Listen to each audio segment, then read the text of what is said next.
Well, hello, everyone. I'm James Dobson, and you're listening to Family Talk, a listener-supported ministry. In fact, thank you so much for being part of that support for James Dobson Family Institute.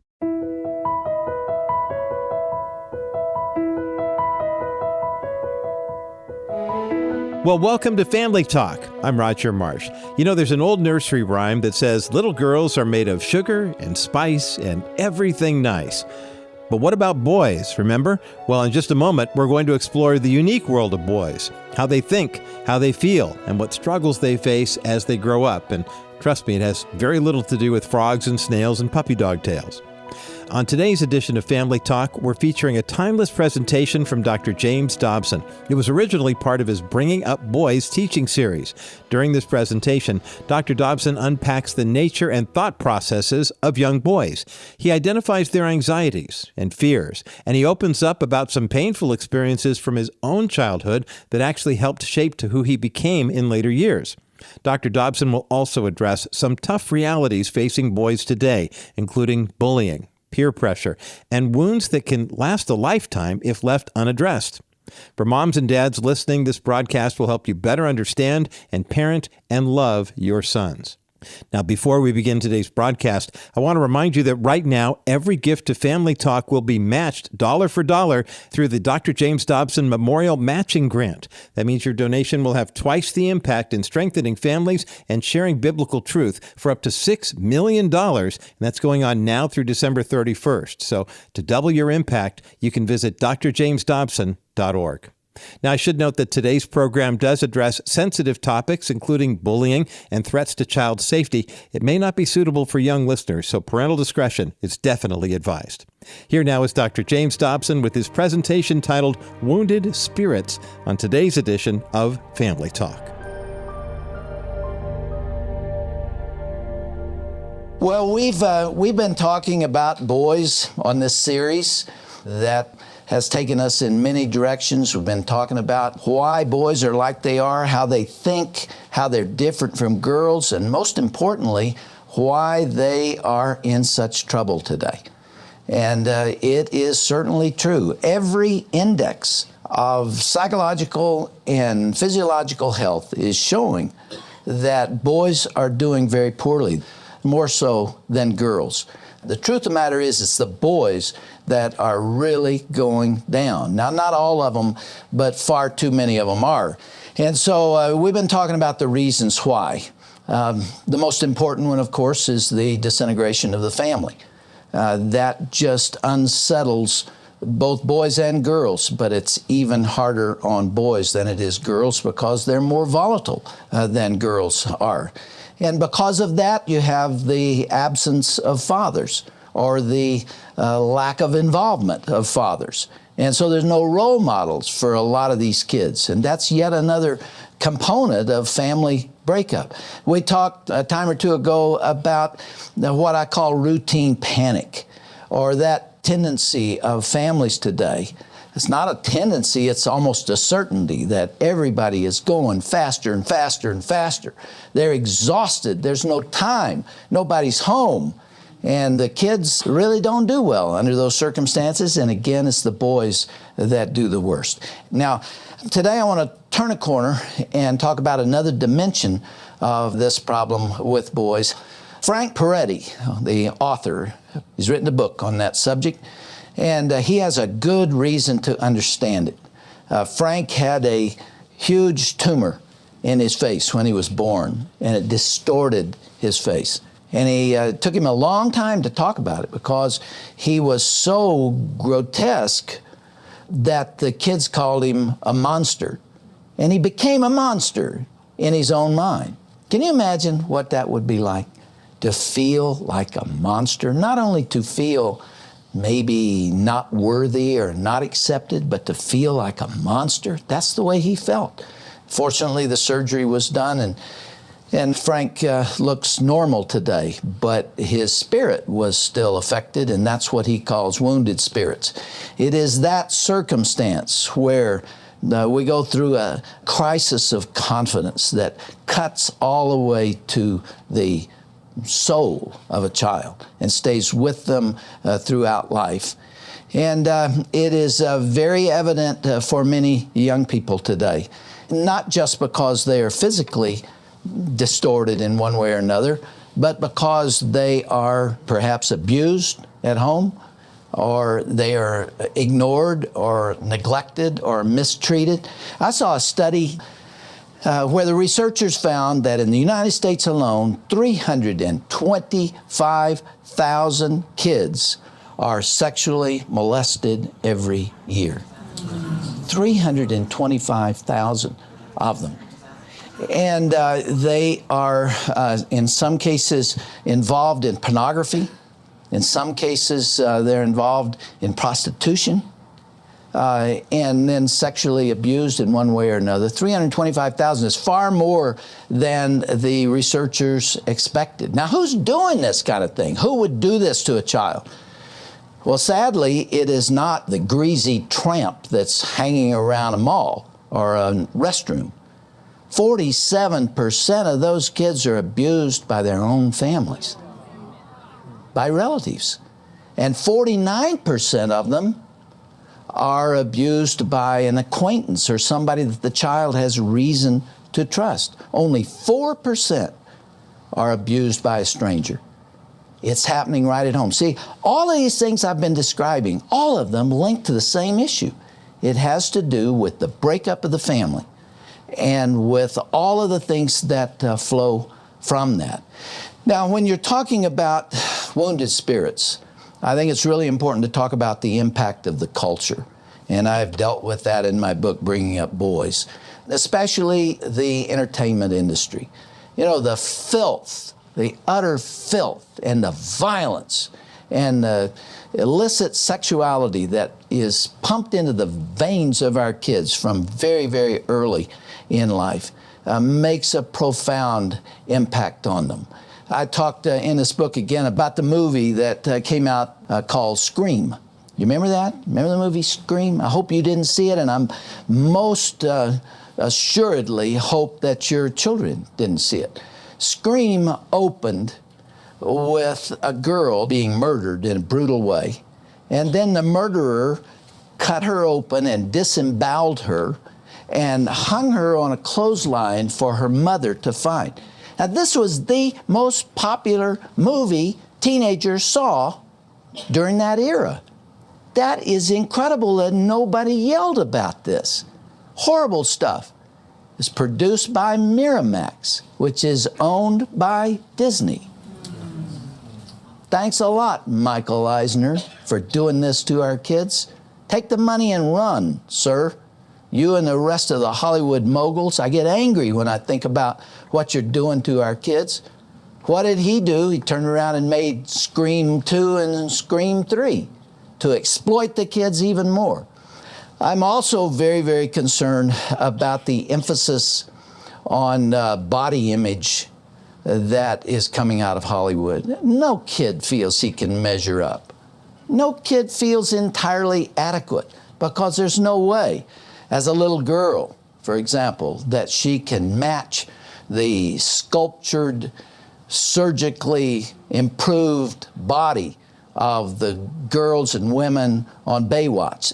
There's no way that she can ever measure up to that. She can always feel inadequate, always feel somewhat less than what she ought to be. The studies that have been done about very young children at this point are shocking to me. Do you know that 80% of fourth grade girls, 8 out of 10 fourth grade girls, have tried to diet because they feel overweight?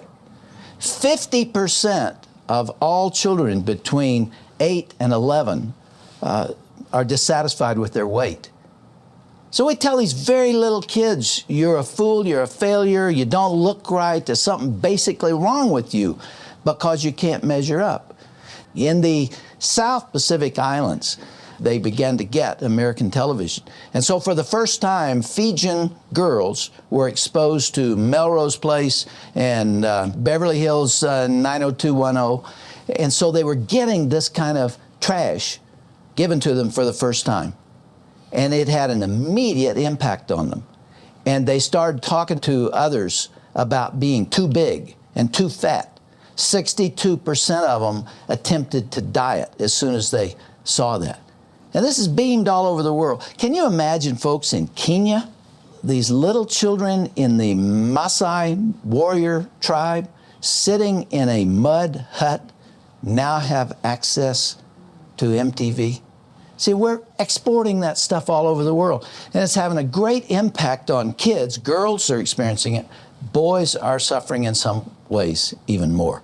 There's just really no one who is immune to it. I think arguably the most glamorous woman in the last 50 years has been Princess Diana. You know, before she died, she was admired by women and men all around the world. Look what she had. She had everything. She was beautiful. She was fabulously wealthy. She had the very finest of clothes that money could buy, and money did buy.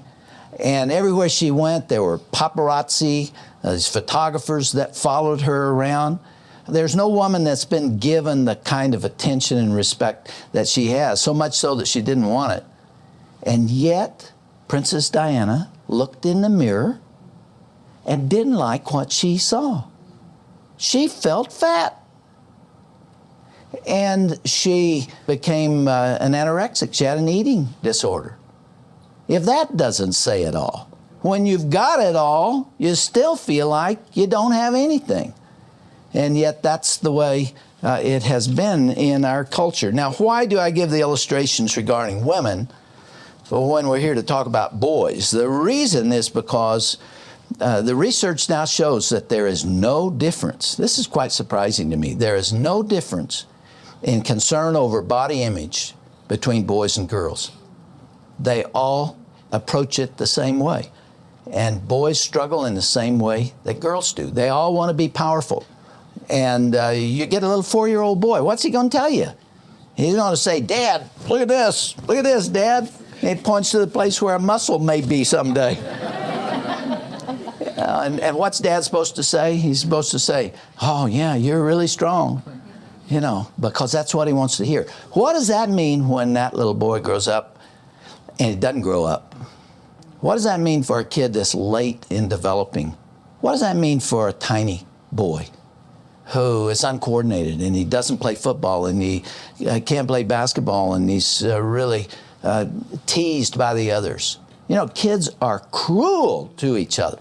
It's amazing what they do to each other. And they take a little kid like this and they call him shrimp and wimp and runt and gnat and all the names that go to the heart of who he is. It's not just that he has a nickname, it's that the nickname, to some degree, accurately describes the way he is seen. And it begins to eat on his soul and begins to affect him. I was at a McDonald's hamburger place before I had a heart attack and took all the fun out of eating.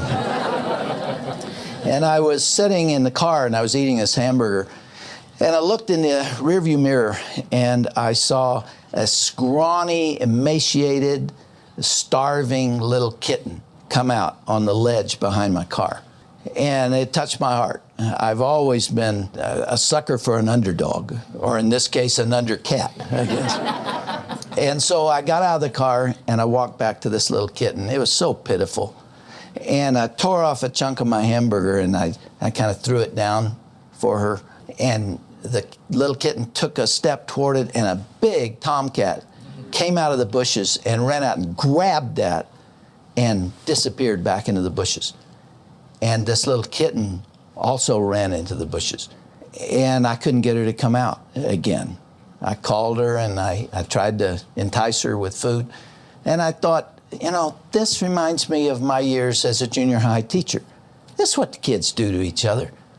You know, those that have no confidence, those that have been abused, gradually get the courage to come out from the shadows.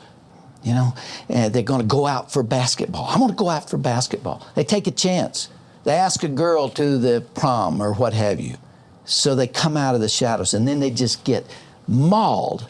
They get jumped on by the other kids, and they run back in. And this is what they deal with. I received a phone call from a mother, and she was very, very concerned about her 12-year-old boy. I'll call him Brad. I know this family. It's one of the strongest families I've had the privilege of knowing. Deeply committed to their kids. Father deeply committed to his son, Brad. But they discovered, almost by accident, that Brad, coming out of this wonderful home, was contemplating suicide. And it terrified them, obviously, and they began investigating, and fortunately, the word got out before he did it. But they tried to find out why he would do that. Why would a kid that's loved at home and has good relationships with his sisters, why would he want to do something like that? And it's the same old story. I've heard it a million times. I've seen it in working with kids. He was being bullied by the other kids at school, one in particular, who was bigger than he was, and began pushing him around and taunting him because, he said, his ears protruded just a little bit. Not much, just didn't have to be much, protruded a little. And it took away his desire to live. Now people say it's an overreaction. My goodness, why do you get so excited about this? Everybody goes through that. Sure they do. Most of us did. And most of us got through it. But most of us are different for having gone through it, and some of us didn't get through it and have carried that with them for the rest of their lives. Bullying is a huge, huge problem in this culture, a huge problem. The Kaiser Foundation did research on this and found that 74% of kids between 8 and 11 years of age have been bullied. That's nearly everybody, 74%. And 86% of kids, all ages, have been bullied. This is a phenomenon that's taken place in school, and the impact of it lasts for a lifetime. You just don't get over that very quickly. Maybe one reason I feel so strongly about this with reference to boys is because I used to be one, and because I've been through it too. When I was 14, I ran around with kids older than me, and that worked until we got into junior high, and then I began taking flack from these kids. And it was only 2 years of my life that was painful to me. The rest of my life has been wonderful. I have nothing to complain about. But in those 2 years, it's pretty tough because I was taking it. I was really getting it. And I remember one day when it had just really been a terrible day for me, that I came home alone. And boy, at 14, I sure wouldn't have wanted you to know this. I cried all the way home. 14, I cried all the way home. And I got home, and as usual, my good dad was there. And he sat me down, and we talked about it, what had happened.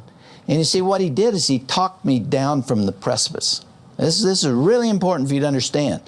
If you've got parents that are involved, like Brad, when you run into these things, you can work your way through them, and you can release the tensions. But many kids don't have that. There is nobody at home, and nobody cares. And maybe they care, but they're too exhausted to even be involved. And so these tensions grow, and they get more angry, and there's a kind of a rage that develops inside. I found my own way to deal with this. When I was 16, we moved down to South Texas, and I was determined I was not going to be pushed around again. And the first night I was there, I went to a football game alone. I sat up in the stands, and the kid behind me was banging me on the head with his program. Great reception to a new town. And I turned around and I jumped right in the middle of him, and we had a big fight. My first night there, we had this huge fight. And of course, that kid became my best friend, and that's usually the way it works. And in fact, folks, I said that on the air. I told that story on the air, and I said, his name's Ellis Camp, and I haven't seen him since the night we graduated. If anybody ever heard of Ellis Camp, tell him that I'd like to talk to him. Yeah. Would you believe Ellis Camp was listening to me at that moment on the radio? And he wasn't a Christian in high school. He had become a Baptist minister. And But about 2 or 3 days after that fight in the stands, there were 2 or 3 other boys that were harassing me and giving me trouble. One of them was pretty good size, and he was following me down the hall, and he was stepping on my heel, and he was pushing me. I was a new kid in town. They saw me as an easy mark, and I turned around, and I threw my books in his face. Yes, both of them, and by the time he could see again, I was on top of him. And I tell you that to say that's not the most mature way to handle something. But you know what? Guess what stopped? Bullying stopped because the word got around. I was 6'2", and I was strong. But if I had been about 8 inches shorter and weighed about 25 pounds less, they would have made me absolutely miserable. Here is the point. We have been seeing in the schools and in other settings, the gang warfare and other things, the violence that's taking place among the young, especially among boys. Just look at the school shootings. It's not the girls that are doing that. It's the boys. By a factor of about 10 or 12 or maybe 14.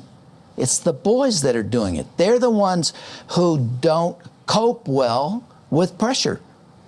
And with no one there, with families not there to help them cope with this, then the rage grows. And then you have the kind of violence that we've been seeing. Santee High School in San Diego, where 2 kids were shot, that was done by Andy Williams, and he had been taunted for being little and not a man. There you see it. There you have it. You start looking at each one of those events. Now, I'm not saying that there's any excuse for it. I'm not saying that we should not hold those young people accountable. Of course we should. It's a horrible thing that they're doing. But behavior has a cause. It has a reason. It has a foundation. And usually you can find the foundation in wounded spirits.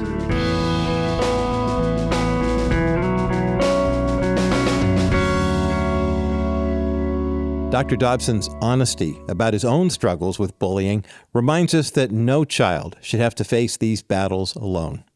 You're listening to Dr. James Dobson's Family Talk, and a powerful message from Dr. Dobson about understanding the wounded spirits of boys. Keep in mind, if you'd like to go back and listen to this program again, or to share it with another parent who needs to hear this wisdom, go to drjamesdobson.org/Family Talk. Every day we hear from parents who are struggling to help their sons and their daughters navigate a culture that seems designed to tear them down. We might have been 5 or 7 or 13, but we were never, quote unquote, their age when you compare what kids are going through today versus what we went through. And your support of Dr. James Dobson's Family Talk makes it possible for us to provide Dr. Dobson's biblical wisdom and practical guidance to families all across America. Right now, you have an extraordinary opportunity to multiply your impact, thanks to the historic Dr. James Dobson Memorial Matching Grant. This grant makes it possible for you to have your gift doubled, up to $6 million now through the end of the year, December 31st, 2025. This remarkable grant is an incredible memorial and statement of confidence for the only organization entrusted by Dr. Dobson to expand his work to new generations and geographies. Think about what your doubled gift will accomplish. A $50 gift becomes $100. A $500 gift becomes $1,000. A $10,000 donation becomes $20,000. Your generosity will help us continue placing Dr. Dobson's timeless biblical wisdom into the hands and homes of families who desperately need it. Together, we are honoring Dr. Dobson's legacy, multiplying the mission, and creating lasting impact for generations to come. To double your gift through the special Memorial Matching Grant, visit drjamesdobson.org. Our website is absolutely secure at drjamesdobson.org. If you prefer, you can speak with a member of our customer care team. Our constituent care team answers the phone at 877-732-6825. That's 877-732-6825. 6825. Of course, if you prefer, we still love to receive your mail. Your cards and letters sent through the U.S. Postal Service can be addressed to Dr. James Dobson's Family Talk, P.O. Box 39,000, Colorado Springs, Colorado, the zip code 80949. Again, our ministry mailing address is Dr. James Dobson's Family Talk, or you could just write JDFI for short. P.O. Box 39000, Colorado Springs, Colorado, 80949. Well, I'm Roger Marsh, and on behalf of all of us here at the James Dobson Family Institute, thanks so much for listening today. Be sure to join us again next time as Dr. Dobson continues this important discussion and answers questions from parents about raising boys and healing their wounded spirits. That's coming up right here next time on the next edition of Dr. James Dobson's Family Talk, the voice you can still trust for the family you love.